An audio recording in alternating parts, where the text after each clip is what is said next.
B Pharmacy complete అయిపోయింది. ఇప్పుడు trend ఏంటంటే సిపిసి లాంటి సర్టిఫికేషన్స్ తీసుకొని ఇంటర్వ్యూకి వెళ్తున్నారు. సిపిసి లాంటి సర్టిఫికేషన్ నీకు ఎప్పుడు యూజ్ అవుతుందంటే ఫస్ట్ ప్రాపర్గా బేసిక్స్, కొంచెం ప్రాక్టికల్ ఎక్స్పీరియన్స్ ఇవన్నీ నేర్చుకున్న తర్వాత నీకు సిపిసి సర్టిఫికేషన్ అనేది ఉపయోగపడుద్ది.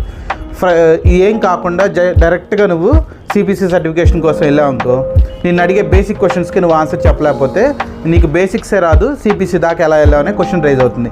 సిపిసి సర్టిఫికేషన్ కంప్లీట్ చేయాలంటే మినిమం 1 lakh రూపీస్ అనేది స్పెండ్ చేస్తున్నారు. ఇంత స్పెండ్ చేసినా సరే నీకు ఇంటర్వ్యూకి వెళ్ళిన తర్వాత వాడు అడిగేది బేసిక్ కాన్సెప్ట్స్. ఆ బేసిక్ కాన్సెప్ట్స్ అనేవి మనకు రాకపోతే నువ్వు 1 lakh రూపీ పెట్టి తీసుకున్న సర్టిఫికేషన్ కూడా వేస్టే.